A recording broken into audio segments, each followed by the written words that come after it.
안녕하세요. DJ 사나입니다. 오늘의 사연 시작해 보겠습니다. 안녕하세요. 저는 40대 중반 이세은이라고 해요. 여러분, 죽 써서 개 준다는 말 있잖아요. 농담이 아니고 제가 정말 죽을 좋아하거든요. 맛있잖아요. 소화도 잘 되고. 그래서 전 꼭 아플 때가 아니어도 그냥 맛있어서 죽을 잘해 먹는데요. 죽 안 끓여보신 분 있으세요? 죽을 끓여보신 분들은 너무 잘 아실 거예요. 죽이 보기에 그래서 그렇지 정말 정성이 많이 들어간 음식이잖아요. 재료들 하나하나 다 잘게 손질해야죠. 쌀도 잘 불리고 경우에 따라서는 갈기도 해야 하고요. 그리고 끓일 때야말로 정말 영혼을 갈아 넣어서 저어줘야 한다고요. 계속. 눌러붙거나 타지 않게 약한 불에서 계속 저어줘야 맛있는 죽 한 그릇이 나오는 거죠. 그렇게 만든 맛있는 죽을 개를 줘요? 아, 물론 우리 집 강아지가 얼마나 예쁜데 하시는 분들 계실 거예요. 그죠? 저도 강아지 키워서 잘 알아요. 근데 그 말이 아니잖아요. 그렇게 정성 들여 쏜 죽을 엄한 놈한테 먹인다는 얘기일 텐데요. 제가 정말 그 죽 써서 개중꼴을 당할 뻔했거든요. 그래서 그 이야기를 여러분과 나누고 싶은 생각에 이렇게 사연을 쓰게 되었습니다. 혹시 듣기 불편하신 내용이 있으시더라도 너그러운 마음으로 들어주세요. 저는 경제적으로 어려운 형편의 가정에서 자랐어요. 제가 3남매 중 맞이인데 아버지가 일찍 돌아가시고 엄마가 택시 운전을 해서 저희 3남매를 키우셨죠. 그래서 저도 어렸을 때부터 일해서 번 돈으로 집 생활비 보태고 그랬어요. 그러다 보니 결혼은커녕 제대로 된 연애를 할 여유도 없었던 것 같아요. 경제적으로 그랬지만 그것보다 심리적인 여유가 더 부족했던 게 아닌가 싶어요. 그러다 동갑내기 남편을 만나게 됐는데 남편도 저처럼 집안 형편이 어려운 사람이었고 장남으로 집안 생활비를 돕고 있는 등 저랑 비슷한 부분이 많더라고요. 다른 사람들에게 쉽게 드러낼 수 없었던, 드러내지 않았던 것들도 남편 앞에서는 자연스럽게 이야기할 수 있는 저 스스로를 보면서 이 남자라면 결혼해도 좋겠다는 생각을 했어요. 남편도 저 비슷한 생각을 했는지 청혼을 했고 그렇게 결혼했습니다. 결혼한 후에도 저희는 각자의 집에 생활비를 보태야 했고 늘 빠듯하게 살았으니 모아놓은 돈이 있을 리도 없죠. 저희는 아주 가난한 부부였어요. 그렇지만 저희는 이미 가난한 연애를 했었고 그 연애가 서글프지 않고 행복했던 것처럼 가난한 결혼 생활도 행복했어요. 서로에게 마음을 표현하고 나누는 데는 사실 돈이 들지 않는 거잖아요. 그래서 저희는 돈이 없어도 충분히 행복하게 사랑하며 살았어요. 그런데 돈이 없으면 애를 낳아 기르는 데는 확실히 현실적인 벽이 있더라고요. 저희보다 더 가난했던 부모님 세대 때도 다들 애 낳아서 잘만 키웠다고는 하지만 시대가 많이 변했고 더 이상 애는 낳아놓기만 하면 저절로 크는 게 아닌 거죠. 저희 둘 먹고 사는 것도 팍팍한데 당장 애를 가진다고 하면 추가적으로 들어가는 병원비부터 부담이 되는 게 현실이었으니 고민하고 말고 할 것도 없이 자연스레 딩크족이 됐던 것 같아요. 그래서 개랑 고양이 한 마리씩을 키우며 살았답니다. 애나 기를 돈은 없다면서 강아지, 고양이 데려다 키울 돈은 있냐고 하실지도 모르겠지만 유기견과 유기묘를 키웠던 거고 아무리 하면 애 키우는데 들어가는 돈이랑은 비교도 안 되는 거죠. 그렇게 강아지, 고양이 키우면서 누리는 소소한 행복도 저희 결혼 생활에 큰 활력소가 됐던 것 같아요. 그렇게 8년을 살았는데 덜컥 임신이 되어버린 거예요. 형편은 전혀 나아지지 않았고 말했듯이 당장 산부인과 진료받는 비용부터 부담으로 다가왔으며 앞으로의 일들은 너무나 막막하기만 했죠. 오죽하면 남편이 수술을 해서 아이를 보내자는 말까지 했을까요? 그 말을 하는 남편 심정이 어떨지 너무 잘 알기 때문에 어떻게 그런 말을 하냐고 남편을 비난할 수도 없었어요. 그렇게 복잡하고 심란한 상태로 병원에 갔는데 아이 심장 소리를 들려주시더라고요. 그 소리를 들어보신 분들은 다들 아실 거예요. 제가 굶어 죽는 한이 있더라도 이 애만큼은 포기할 수가 없겠더라고요. 죽어도 낫겠다고 했어요. 병원비도 빠듯했으니 그 흔한 영양제 하나 제대로 챙겨 먹지 못하고 먹고 싶은 것도 꾹꾹 참아가며 뱃속에 품고 있었는데 잘해주지 못했어도 아이는 건강하게 잘 자랐고 또 건강하게 잘 태어나줬습니다. 그리고 그때부터 상상했던 것 이상의 전쟁 같은 실전 육아가 시작된 거예요. 40줄에 경험하는 육아는 아주 매운맛이더군요. 정말이지 체력적으로 너무 힘든 거예요. 그런데 제가 육아로 한창 정신없던 그 즈음 남편이 새벽마다 어디론가 나가는 걸 알게 됐어요. 전화도 몰래 받으러 나가는 게 아무래도 이상했죠. 꼭 제가 육아에 지쳐 곤히 잠든 날만 골라서 그렇게 새벽마다 나가는 게 너무 수상하잖아요. 저는 피곤해서 떡실신 하다시피 했어도 저희 애가 어찌나 잠기가 예민한지 잘 자다가도 남편이 나가는 소리에 깨서 울어대는 바람에 저는 늘 그렇게 애 울음소리에 깼고 그때마다 남편이 없다는 걸 알게 된 거예요. 하루 이틀도 아니고 그런 날들이 계속되니 도저히 안 되겠더라고요. 무슨 사달이 나도 단단히 났다 싶어서 생각도 못해 엄마한테 부탁을 했어요. 저희 엄마가 택시 운전을 한다고 했잖아요. 운전 잘하는 엄마가 필요했거든요. 엄마, 그러니까 엄마가 우리 집 앞에 택시를 세워놓고 대기를 해주면 되는 거야.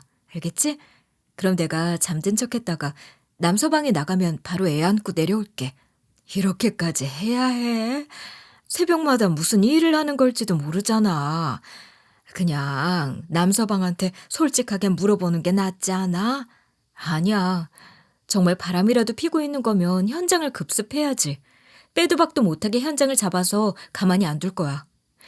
괜히 의심하는 거 알려주는 꼴만 되면 어떡해. 엄마가 좀 도와줘. 어? 아, 그래. 알았다. 알았으니까 애 안 놀라게 조심해. 그렇게 엄마가 밖에서 대기하고 있는 상태에서 저는 잠든 척을 했고 남편은 어김없이 나가더라고요. 남편이 나간 것을 확인하고 저는 애를 안고 엄마 차에 탔어요. 이 오밤중에 난 그렇다 쳐도 애는 무슨 죄야. 참 못할 짓이다. 어? 아휴, 못 살아 정말. 알아. 엄마한테도 애한테도 못할 짓이지. 그래서 너무 미안한데 막말로 그 인간이 진짜 바람이라도 피고 있는 거라면 어떡해. 가만히 있다가 당할 순 없는 거잖아. 그러니까 엄마 잘 따라가야 돼요. 부탁해. 그렇게 남편을 미행하게 됐는데 남편은 어느 공터인지 주차장인지 그런 곳에 주차되어 있는 시꺼먼 세단으로 바꿔 타고 다시 어디로 가는 거예요. 아니, 대체 무슨 짓을 하고 다니길래 차까지 바꿔 타고 다니는 거야? 저 차는 대체 누구 차야? 저렇게 시꺼먼 차는 깡패 새끼들이 타는 거 아니야? 아직 무슨 일이 일어난 것도 아닌데 자꾸 이상한 생각하지 말고 애나 잘 안고 있어. 운전은 엄마가 알아서 할 거니까 걱정 말고. 별별 생각을 다 하면서 남편 차를 뒤쫓았어요.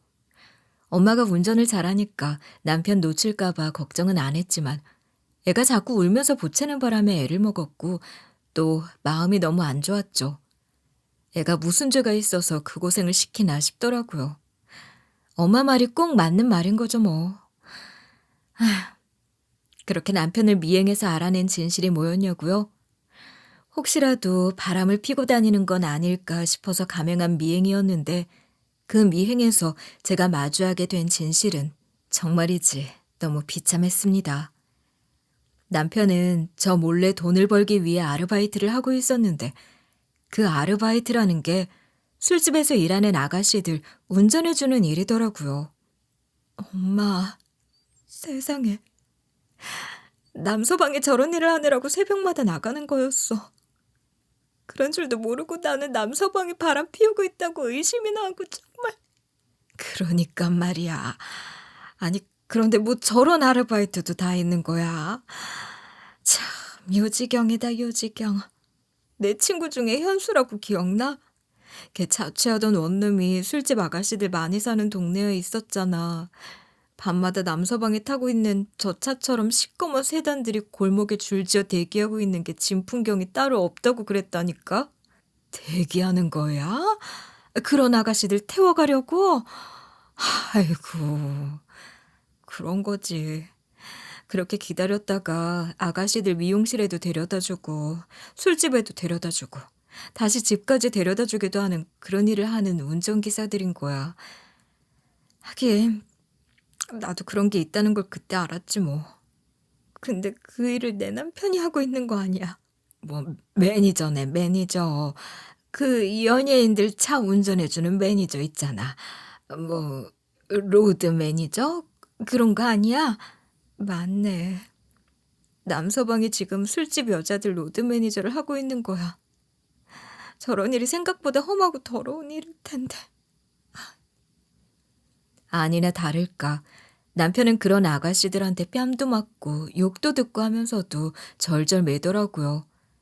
그런 모습을 제 눈으로 보는데 정말이지 가슴이 미어지는 것 같았어요. 그런데 그중 아가씨 하나가 술에 많이 취했는지 남편한테 화풀이를 하면서 행패 부리는 게 선을 많이 넘는 것 같은 거예요. 차마 그 꼴을 보고만 있을 수 없어서 엄마한테 애를 맡기고 냅다 튀어나갔죠. 그리고는 제 남편한테 손을 댄 그 아가씨 팔을 쥐어잡고 뒤틀어서 꺾어버렸어요. 제가 원래 불의를 보면 가만히 못 있는 성격이거든요. 그런 꼴을 못 보는 거죠. 경우에 맞지 않는 행동을 하면 나이나 지위 고하를 막론하고 안 참았는데 그런 모습들 때문에 때로 당돌하다는 얘기를 듣기도 했지만 저는 스스로 되차고 똑 부러지는 그런 제 성향이 좋았어요. 그런 제가 내 남편이 그 꼴을 당하는데 어떻게 참겠냐고요. 냅다 그년 팔을 꺾어버린 거예요. 이 미친년이 이게 지금 누구한테 손을 대는 거야. 어디서 감히 남의 남자한테 손을 대고 난리냐고. 너 나한테 한번 제대로 혼나볼래? 이거 놔요. 지금 뭐 하는 거예요? 이 여자 뭐야? 미친년 아니야? 거기 밖에서 뭐해?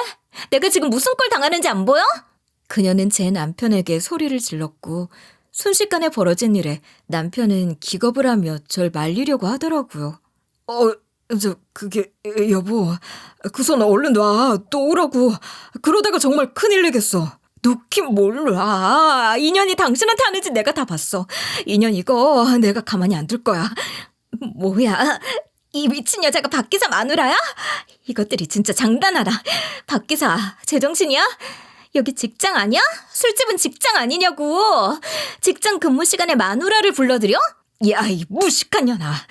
네가 나이가 그렇게 어려 보이진 않는다만 내 남편보단 어린 것 같은데 어디서 반말짓거리야. 아줌마는 직장 생활 안 해봤어? 내가 당신 남편 상사야. 알아? 상사가 부하 직원한테 반말 좀 할 수 있지. 무슨 상관인데? 마누라면 마누라지 뭐 어쩌라고. 뭐가 어쩌고 어째? 무슨 상관? 너같이 못돼 먹은 년이 내 남편 함부로 대하는 거 못 참지. 직장 상사 같은 소리 한다. 야, 네가 하는 짓거리는 인권 침해야. 알아? 너 오늘 한번 제대로 맛 좀 봐라. 이 여자 좀 빨리 안 떼어내고 뭐해? 당신 해고야? 내일부터 나올 필요 없으니까 그런 줄 알아. 마담언니한테는 내가 얘기할 테니까 내일부터 나오지 마. 알겠어? 야, 웃기지 좀 마. 내 남편 내가 안 보내. 지금 당장 데려갈 거고 내일이고 모레고 이딴 데는 절대 다시 안 보낼 거니까 걱정 마라. 넌 술주정에 그렇게 있어서 이런 일을 어떻게 하니? 직업정신 없어? 여보, 이제 그만해. 내가 다 얘기할 테니까 일단 집으로 가자. 술 취한 사람 자꾸 상대해서 뭐 할 거야. 그만하면 됐어. 집에 가자. 남편이 나서서 저를 달래고 말리기도 하고 엄마를 그렇게 오래 기다리시게 할 수도 없어서 일단 알았다고 하고 집으로 왔죠. 그리고 남편은 제게 자초지종을 들려줬어요. 우리 회사가 요즘 상황이 많이 안 좋아. 솔직히 말하면 언제 문 닫을지도 모르고 또 언제 잘릴지도 모르는 상황이야. 애 낳으면서 당신도 일을 그만둔 상황인데 나까지 직장이 그렇게 되니까 겁이 나더라. 나한테 진작 얘기를 하지. 왜 당신 혼자 끌어안고 고생을 하려고 해. 내가 하던 일이 육아휴직 같은 게 보장되는 것도 아니고 출산휴가 쓰는 것도 눈치 보이는 상황이라 어쩔 수 없이 일을 그만두긴 했지만 어차피 애를 맡길 데도 없으니 얼마간은 내가 애를 키울 생각이긴 했어.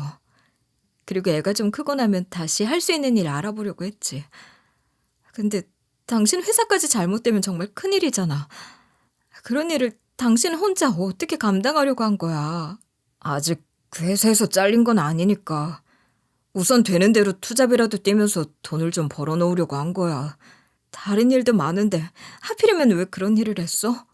당신이 그런 꼴까지 당해가며 벌어오는 돈을 내가 어떻게 쓰냔 말이야. 일이 험하니까 그만큼 시급도 훨씬 많이 쳐주는 거 아니겠어? 그리고 아까 그 아가씨가 유난히 성질이 좀 그래서 다들 꺼리는데 내가 그 아가씨를 전담하는 대가로 돈을 더 많이 받을 수 있었단 말이야. 아가씨는 무슨... 그녀 그거 완전 또라이 아니야? 그동안 대체 그 미친년한테 얼마나 당했던 거야. 어디 봐. 몸에 상처 같은 건 없어? 폭행으로 확 신고해버릴까 봐. 그런 여자, 그것도 술 취한 여자 상대해서 뭐해. 됐어. 이제 다시 그 일 안 하면 그만이야. 그래. 이제 거기 다시 나가지 말고 앞으로도 그런 일은 절대 하지 마. 생각도 하지 마. 알았지? 그렇게 남편 미행 소동이 끝났고 얼마 후 결국 남편의 실직자가 됐어요. 당장 이직도 쉽지가 않아서 이런저런 아르바이트를 여러 개 뛰고 있었죠. 그러던 중 제가 아이디어를 하나 내서 남편에게 유아용품을 개발해보자고 제안을 한 거예요. 애 키우면서 생각해낸 아이디어가 있었고 상품화하면 좋겠다고 생각했던 게 있었거든요. 그게 어떤 상품인지 상호 같은 것에 대해서는 언급을 안 할게요. 혹시라도 홍보충이라고 오해받게 되는 것도 싫고 그리고 또 여러 가지 문제가 생길 수도 있는 거잖아요. 이해하시죠? 하여간 그렇게 유아용품을 개발해서 사업자도 냈어요. 사무실 얻을 돈 같은 건 당연히 없었고 저희가 살고 있는 집 주소로 사업자도 내고 집을 사무실 삼아 일을 한 거예요. 집에서 남편이랑 둘이 꽁냥거리면서 시작한 거라 처음에는 사업이라고 하기도 민망했죠. 홍보도 다 돈인데 돈 드는 홍보는 못해도 제가 주변 엄마들한테 공짜 물건 돌리기도 하면서 발로 뛰는 홍보를 했어요. 그래도 주문 한 건이 안 들어오더라고요. 그렇게 버티다 첫 주문이 들어왔던 날을 잊을 수가 없답니다. 그렇게 한 건, 두 건 주문이 들어오기 시작했고 써본 사람들을 통해 입소문이 났는지 주문이 꾸준히 늘더라고요. 처음에는 주문 느는 게 더디기만 하더니 어느 정도 궤도에 오르니까 놀랄 정도로 주문이 늘고 그렇게 자리를 잡게 된 거예요. 여보, 말로만 듣던 맘카페나 커뮤니티 영향력이 정말 무섭다 싶어. 그치? 우리 제품 써본 엄마들이 후기를 그런 데 올려서 좋은 반응 얻은 게 정말 큰 도움이 되는 것 같아. 사실 요즘 그런 것도 전략적으로 홍보에 이용하려고 하고 바이럴 마케팅에 판을 치니 진정성 있는 정보나 후기 찾기가 어렵잖아. 나부터도 그런 데 올라오는 글들은 거르게 된단 말이야. 근데 고맙게도 우리 제품을 좋아하는 엄마들이 진짜 정성 들여 후기를 써주시잖아. 진짜 고마운 일이야. 맞아. 진짜 감동적인 게 이렇게 좋은 상품을 만들어내는 회사는 망하면 안 된다는 얘기까지 써가면서 자기가 보증할 테니 믿고 써보라고 막 그러는 거. 진짜 엄청난 홍보잖아. 진짜 감동받았어. 그런 고마운 고객님들의 홍보에 힘을 얻어 어느새 한 달에 다 떼고도 고정적으로 1,000만 원 정도는 수익이 날 정도가 됐어요. 그러면서 저희는 사무실도 얻고 회사 CI를 정립해 로고나 마크 같은 것도 만들고 그것을 바탕으로 패키지 디자인도 의뢰하고 번듯한 회사로 자리를 잡은 거예요. 제가 아이디어를 내고 추진해서 시작한 사업이지만 실제로 개발하느라 고생한 건 남편이었고 그런 만큼 남편의 공이 크다는 걸 저도 잘 알고 있었기 때문에 남편이 대표를 맡아 전면에 나서서 사업을 운영했고 저는 그런 남편의 조력자 역할을 자처해 개선할 부분에 대한 얘기도 해주고 더 좋은 상품으로 개발할 수 있는 아이디어도 내주고 그랬어요. 그렇게 한창 잘 나갈 때는 힘든 줄도 모르고 일했죠. 일하는 재미, 돈 버는 재미를 처음 제대로 느껴본 것 같아요. 근데 어느 시점부터는 매출이 주춤하더라고요. 한 달 순수익이 3천만 원까지도 찍은 적이 있었는데 그렇게 고점을 한번 찍고 나더니 계속해서 매출이 떨어지기 시작한 거예요. 그러면서 더 심각했던 건 함께 일했던 직원들마저 회사를 떠나는 상황이 됐던 거죠. 사업이라는 게 이런 거구나 싶었고 언제 망할지 모르는 게 사업이라더니 그 말이 정말 맞는 말이다 싶은 좌절도 맛봤던 것 같아요. 그렇다고 해서 가만히 있을 수는 없잖아요. 망하는 사업이 80%라고 하더라도 우리는 잘 되는 20%가 되면 되는 거 아니냐. 그런 생각으로 힘을 냈어요. 이대로는 안 되겠다는 생각에 제가 남편에게 또 한 번 아이디어를 낸 거죠. 여보, 우리 어차피 직원들 새로 뽑아서 충원해야 하잖아. 새로 뽑는 직원들을 미혼모나 경력 단절 돌싱 육아맘으로 뽑으면 어때? 그거 괜찮은 아이디어 같은데? 좋은 생각이야. 역시 당신은 그런 감각이 있는 것 같아. 절실한 만큼 좋은 원동력이 없다고 하잖아. 미혼모나 경력 단절 돌싱, 게다가 육아맘들이면 절실함은 물론이고 육아용품을 만드는 게 우리 일이니까 여러모로 좋을 것 같더라고. 맞아. 정말 좋은 생각이야. 그런 식으로 사회에 기여를 할 수 있다면 일하는 것도 더 뿌듯할 것 같아. 소비자들도 다 애 키우는 엄마들인데 우리랑 같은 마음으로 우리 회사를 좋은 회사로 여기지 않겠어? 그러니까, 그치. 내가 바로 그런 생각으로 제안한 거야. 역시 우리는 마음이 잘 통해. 여러 가지 좋은 의도에서 생각해낸 것이었는데 그게 뜻밖의 너무나도 큰 홍보 효과를 가져온 거예요. 제대로 먹힌 거죠. 그런 식으로 새롭게 채용한 직원 중 상당수가 기존 저희 제품을 사용하던 소비자들이었는데 그 직원들이 채용 수기 같은 걸 또 올리고 그러면서 많이 공유가 됐던 거예요. 그러니 저희 회사는 선한 영향력을 가진 착한 기업으로 이미지가 엄청나게 좋아지더라고요. 원래도 좋은 제품을 합리적인 가격으로 내놓는 것으로 인정을 받았던 건데 나름대로 수요가 있고 장사가 된다 싶으니 저희 제품을 벤치마킹한 유사 제품들도 많이 나오고 그러면서 힘들어졌던 것도 크거든요. 근데 회사 이미지가 좋아지다 보니 이왕이면 저희 제품을 쓰겠다는 소비자들이 많아진 거예요. 그러다 보니 이전에 한창 잘 벌었을 때랑 비교해도 매출이 50배나 뛰어 안정적으로 1억 5천에서 많게는 2억까지도 수익이 나더라고요. 이게 무슨 일인가 싶을 정도로 규모가 급성장한 거죠. 처음엔 남편도 얼떨떨해 하더니 1억이 넘게 매출이 고정적으로 들어오니까 뭔가 좀 달라지기 시작하는 것 같았어요. 씀씀이가 조금씩 커지는 것 같더니 언제부터인가는 하고 다니는 차림새도 싹 다 바뀌더라고요. 형편을 떠나서 남편은 원래 옷차림에 관심이 전혀 없는 사람이었어요. 아무리 없어도 먹는 거 아껴서 자기 입성 챙기는 사람들이 있잖아요. 남자들 중에도 유난히 그런 사람들이 있죠. 반면 남편은 보다 못해 제가 새 옷을 사주려고 해도 싫다던 사람이고 옷 뭐 입을지 생각하는 것도 귀찮다며 똑같은 티셔츠 색깔만 다르게 몇 장, 바지도 마찬가지로 똑같은 바지 색깔만 다르게 몇 장, 거기에 운동화가 고정 차림이었던 사람이에요. 교복 같은 거라고 할 수 있는 거죠. 계절이 바뀌어도 소재만 조금 달라질 뿐 스타일이라는 것에는 아무 관심도 없던 사람이었단 말이에요. 그런 사람이 갑자기 입고 걸치는 거에 신경을 쓰기 시작하더니 말로만 듣던 무슨 루이비땡, 구땡, 롤렉땡 그런 명품들을 하고 다니기 시작하더라고요. 제 남편이 명품이라뇨. 아무리 돈을 많이 번다고 해도 그런 걸 알지도 못했던 사람이 갑자기 이런다고요? 이건 분명 누군가가 남편의 스타일을 잡아주고 쇼핑도 같이 해주고 그러는 것 같다는 생각이 들었어요. 여자 손을 타고 있다는 의심이 점점 짙어지더라고요. 그러던 중 시댁 모임에 있어 갔는데 남편이 시댁 모임 끝나고 사업자 아는 사람 만날 일이 있다면서 있는 힘껏 멋을 부린 거예요. 당신 그렇게 하고 간다는 거야? 사업 미팅에? 누가 봐도 사업자 아는 사람 만나러 가는 사람 차림이 아닌데. 당신이 말하면서도 좀 어이없지 않아? 당신 요즘 뭐 하고 다니지? 당신 여자 생겼어? 그랬더니 시댁 식구 모두 똑같이 눈을 동그랗게 뜨고 저를 쳐다보더라고요.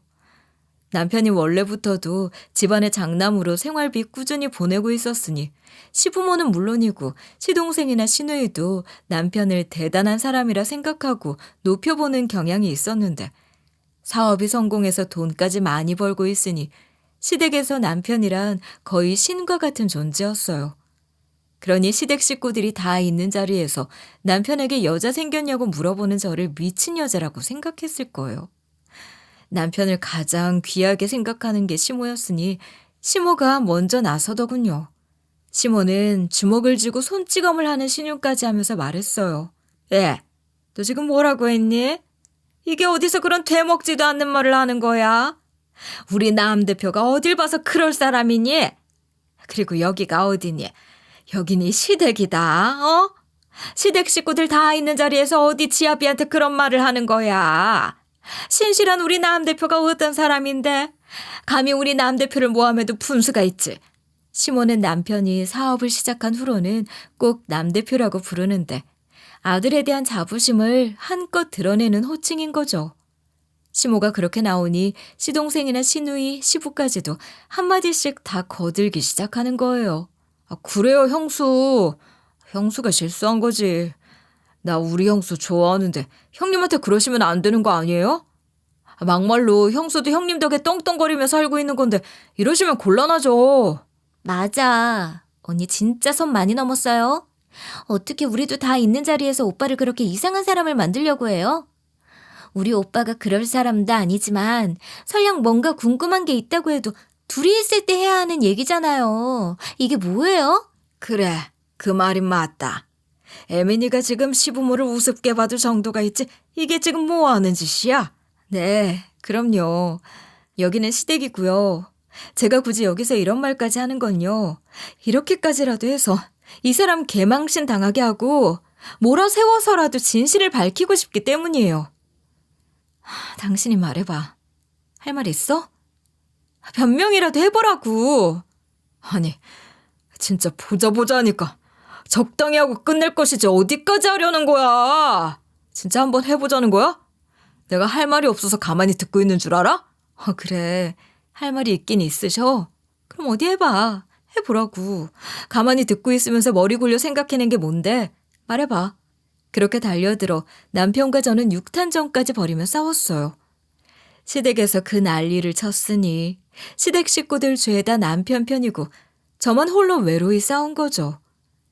그래도 밀리지 않으려고 목에 핏대 세워가며 싸웠어요. 저희 애는 물론이고 조카들까지 있었으니 애들한테 못난 꼴을 보여서 좀 그렇긴 하지만 제 성질이 워낙 그런 걸 어쩌겠어요. 그렇게 자기 식구들 다 있는 앞에서 그 꼴을 당하게 해주고 싶었으니까요. 말해봐. 당신 지금 입고 있는 것 같은 그런 옷들은 대체 누가 골라준 거야? 당신이 골랐을 리가 없잖아. 무슨 대단한 꼴이라도 잡았나 했더니 기껏 한다는 소리가 옷차림 타박이냐? 이 옷이 뭐 어쩌라고 내가 옛날 같은 줄 알아?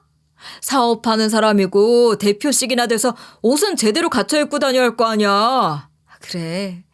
사업하는 사람이니 옷도 갖춰 입고 그래야지. 충분히 알지. 근데 요즘 네가 입고 다니는 옷들을 보면 비즈니스 하는 사람이 입는 옷이 아니거든. 어디 무슨 재벌집 망나니 날라리 놈팡이들이나 입고 다닐 옷을 입고 다니잖아. 대체 무슨 소리를 하는 거야? 내 옷이 뭐가 어떻다고 그래? 네가 옷에 대해서 뭘 알아? 뭘 안다고 난리야? 그런 사람들 누가 입고 나왔으면 그 옷이 다 그런 옷이냐? 무식한 소리 좀 그만해. 너처럼 그런 논리가 제일 어이없는 거야.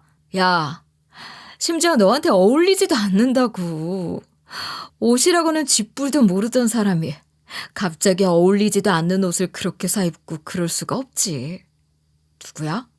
어떤 년을 숨겨두고 있는 건지 제대로 말해.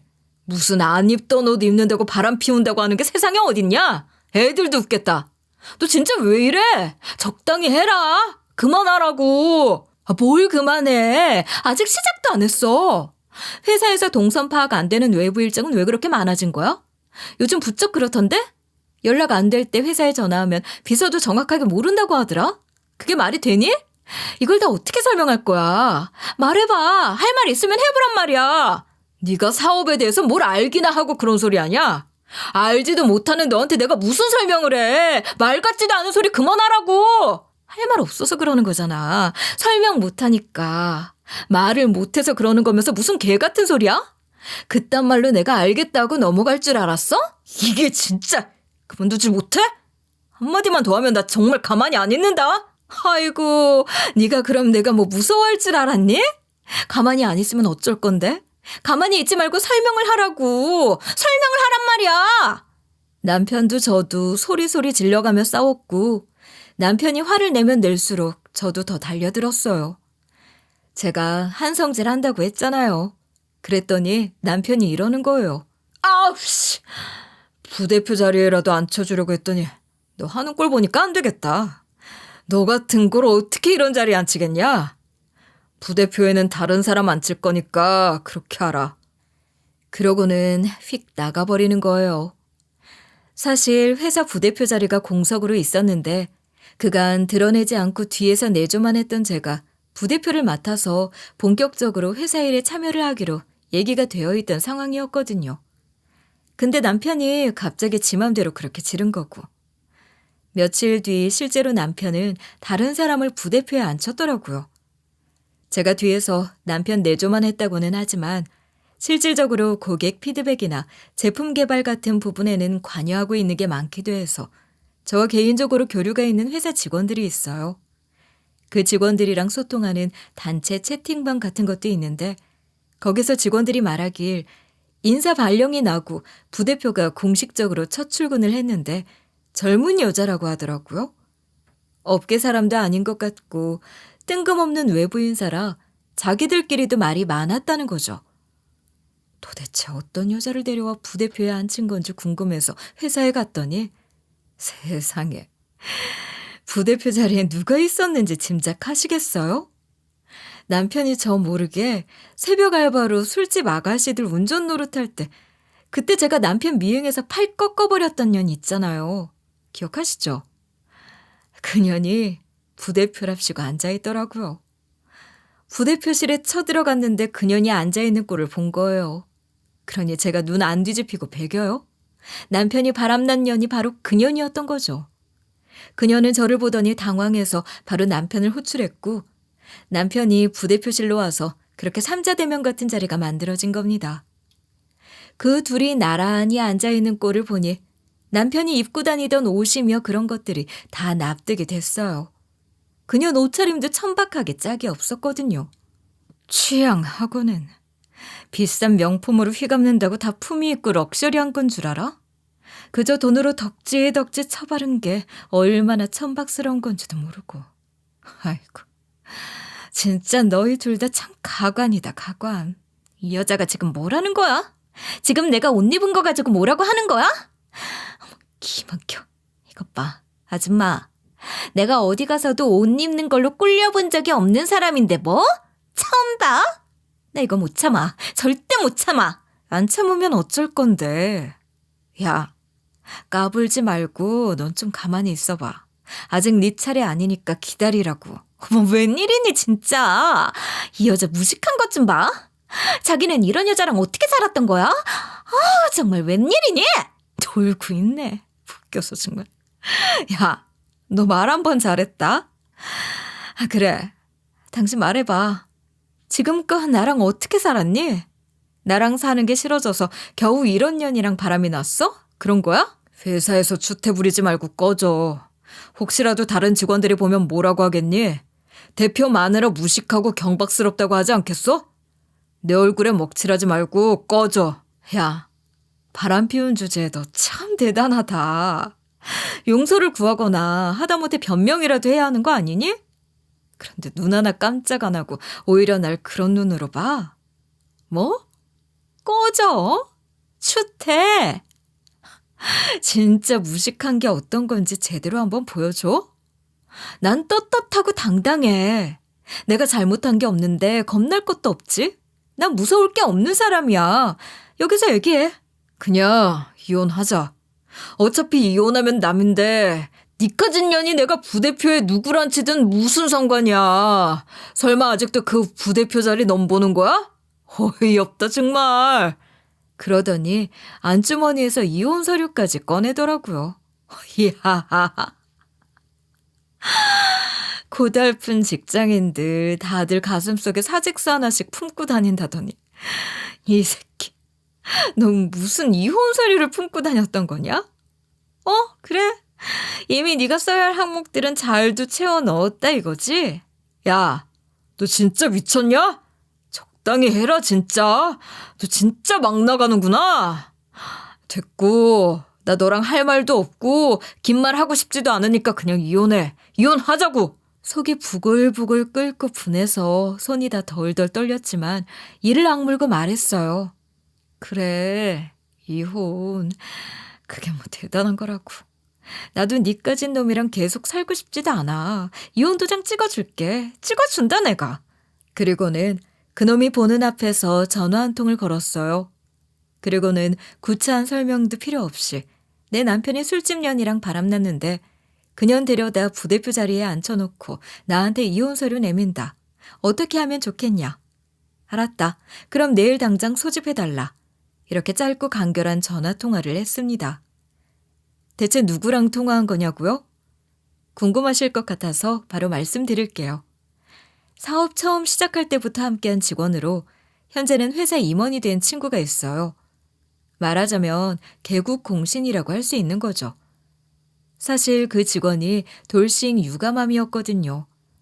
회사에 위기가 왔을 때 미혼모나 돌싱맘, 경력 단절 돌싱 유감맘들을 채용하자는 아이디어를 냈던 것도 그 직원을 보면서 많은 영감을 받았던 거예요. 제가 통화를 한 건 그 직원이었지만 비단 그 직원 한 사람만이 아니에요. 그 직원을 비롯해 저희 회사를 구성하고 있는 임직원의 절대 다수인 엄마 군단이 제 소중하고 든든한 지원군이었던 겁니다. 엄마가 얼마나 위대하고 강한 존재인지에 대해서는 굳이 설명을 생략할게요. 그들 중 여럿은 제가 전화를 걸었던 그 직원처럼 회사 임원이 되어 더욱 중요한 위치에서 회사를 위해 일하고 있었죠. 저는 직원 한 사람 한 사람 진짜 가족처럼 챙겼어요. 대표 와이프인 저나 임원이 된 직원들은 물론이고 갓 입사한 말단 직원까지 스스럼 없이 같이 애 키우는 엄마라는 공감대 안에 함께 많은 것을 나누는 사이였거든요. 제가 통화를 하며 내일 당장 소집해달라고 했던 건 다름 아닌 이사회였습니다. 한번 큰 위기를 겪고 미혼모나 돌싱맘들로 직원들을 대거 신규 채용하면서 변화를 모색할 당시 제가 제안한 것이 종업원 지주제도였어요.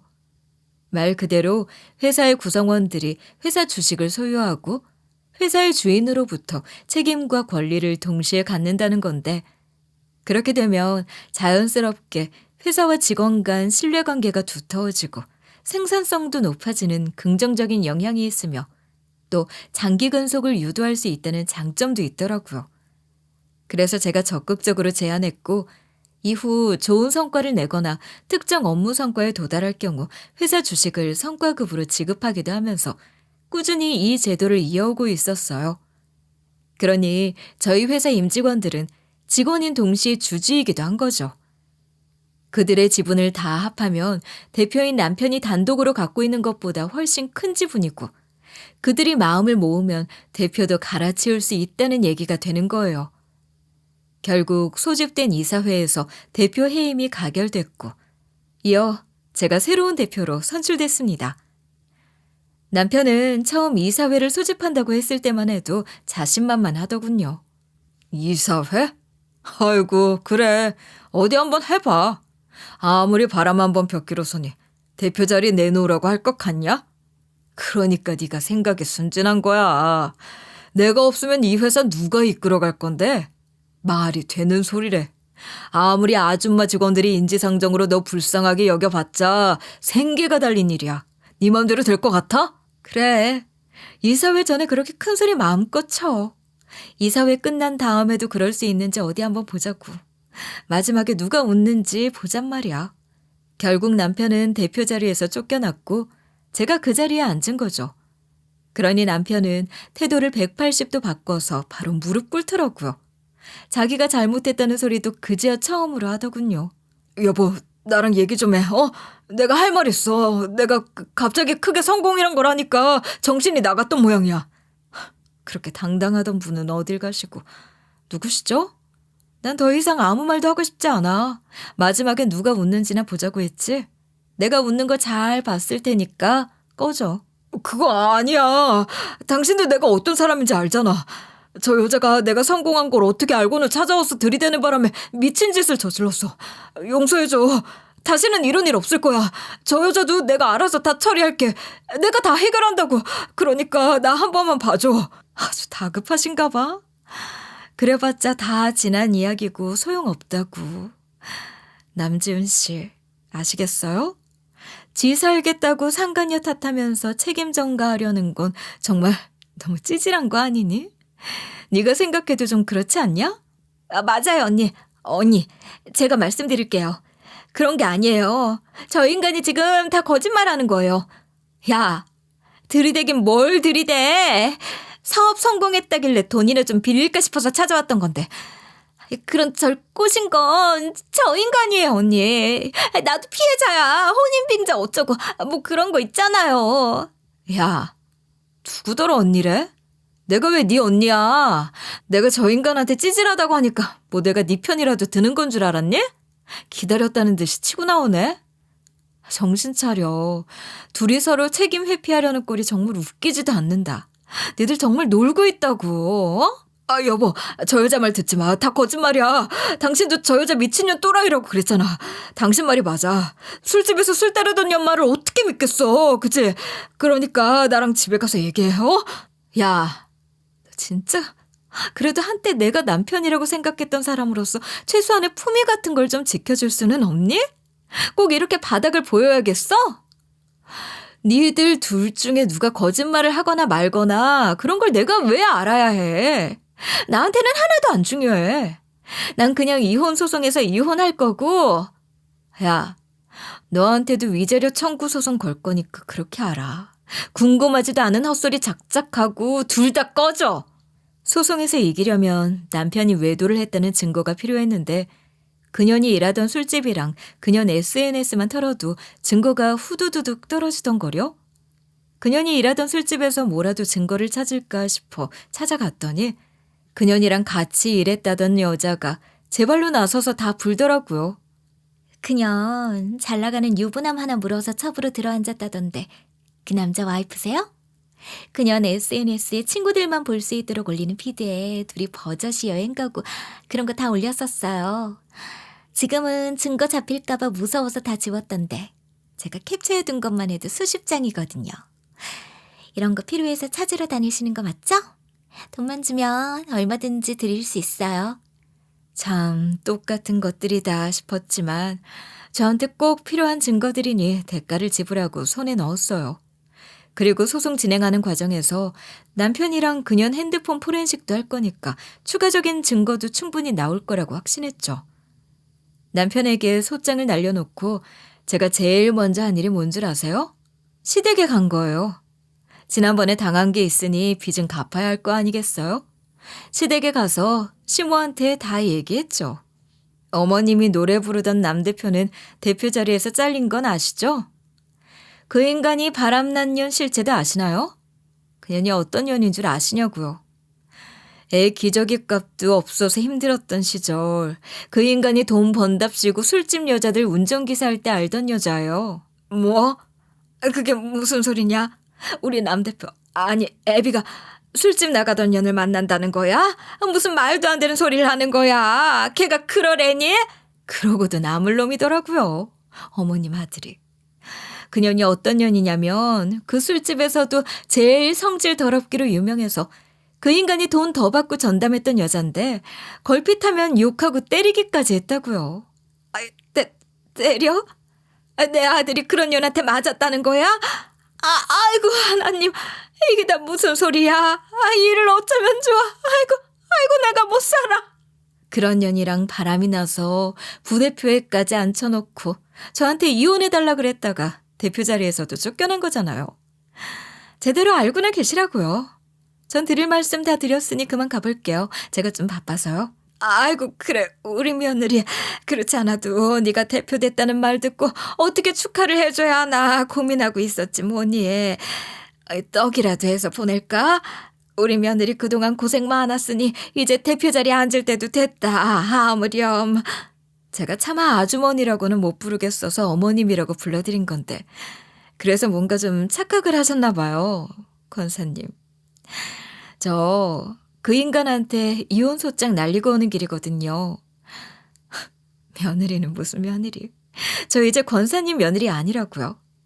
이제 다시 볼 일도 없는데 마지막으로 그년이 어떤 년인지는 알려주려고 온 거예요. 이혼이라니? 이혼이라니? 무슨 그런 끔찍한 소리를 하는 거야. 난 이혼 소리만 들어도 벌 받을까 겁난다.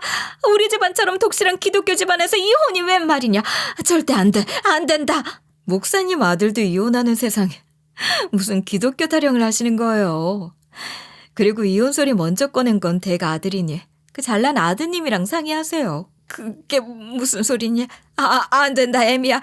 네가 모자란 그놈 한 번만 봐주면 안 되겠니? 네가 용서하고 한 번만 봐주면 그놈도 정신 차리고 잘할 거야. 내가 보장하마. 그놈 다시는 허튼 짓 못하게 하마. 그러니까 한 번만 봐주렴. 내가 이렇게 부탁할게. 아니 내가 이렇게 빌 테니까 내 아들놈 내치지 말고 걷어줘. 제가 왜 그래야 해요? 전 이제 그 인간한테 남은 감정이고 뭐가 아무것도 없어요. 다시는 안 그래요? 네. 다시는 그딴 허튼 짓거리 하지 말고 똑바로 살라고 하세요. 돈 잘 버는 장남이라고 어쩔 줄 몰라 하며 떠받드신 결과가 이런 겁니다. 아시겠어요? 저는 그런 인간 쓰레기랑은 다시 마주치고 싶지도 않아요. 소송만 끝나면 영원히 볼 일 없어요. 그러니까 그놈 다시 데려다가 권사님께서 잘 고쳐보시든지 알아서 하세요. 이혼 소송은 예상대로 완벽한 저의 승리였어요. 양육권도 당연히 제가 갖는 거고 재산 분할도 저한테 훨씬 유리하게 됐고요. 위자료도 최고 금액으로 그리고 양육비까지 모두 제대로 받을 수 있게 됐답니다. 상간녀 또한 제게 위자료를 내놓아야 하는데 지가 일하던 곳에서도 잘리고 이제 나이도 들어서 일할 곳도 잘 없다며 사정하길래 왜 꼭 술 다루는 일만 하려고 하느냐. 얼마든지 다른 일 할 수 있는 거 많다. 사지욕심 멀쩡하고 아직 일하기에 충분히 젊다며 헛소리하지 말라고 그랬죠. 분납을 해서라도 꼬박꼬박 갚으라고 말이에요. 전 남편은 대표 자리에서 밀려났고 회사 어느 자리에도 발붙이기 힘든 상황이 됐어요. 그러나 회사 지분이 있으니 그거 팔아서 먹고 사는 것 같던데 그것도 슬슬 바닥에 드러날 거예요. 저희 회사가 상장 회사는 아니지만 비상장 주식도 거래할 수 있는 플랫폼들이 많잖아요. 그런데 꾸준히 올라오는 저희 회사 주식이 전 남편이 내놓는 거라는 것도 다 알고 있죠. 이제 돈 떨어져 가니 뭐라도 해서 먹고 살 궁리하든지 알아서 하겠죠. 그때처럼 술집 운전기사를 하든 뭘 하든 알 게 뭐예요. 저는 대표가 되어 정신없이 바쁜 날들을 보내고 있으니 전 남편 따위 어떻게 살든 신경 쓸 겨를도 없답니다. 제가 대표가 되면서 저희 회사는 더욱더 여성기업, 엄마들이 만든 회사라는 이미지가 강해졌고 여성 CEO들의 모임에도 자주 초청받고 있어요. 저보다 훨씬 많은 것들을 이루고 훨씬 더 큰 회사를 운영하시는 분들을 보면서 배우는 바가 커요. 앞으로도 초심 잃지 않고 임직원 모두를 아끼는 마음으로 우리 모두 운명 공동체라는 생각을 지켜가면서 회사 잘 운영하려고요. 더 많이 배우고 노력할 겁니다. 여러분들도 저 많이 응원해 주실 거죠? 죽 써서 개 주기 직전에 밥그릇 제대로 뺏어올 수 있어서 정말 다행이지 않나요? 전 남편 놈 배신 따위에 상처받지는 않을 거예요. 그놈이 나쁜 거지 제가 잘못한 건 없으니까요. 제 이야기 끝까지 들어주셔서 정말 감사드리고요. 여러분들도 밥그릇 절대 뺏기지 말고 맛있는 거 많이 많이 드시면서 건강하게 오래오래 살아요, 우리. 감사합니다.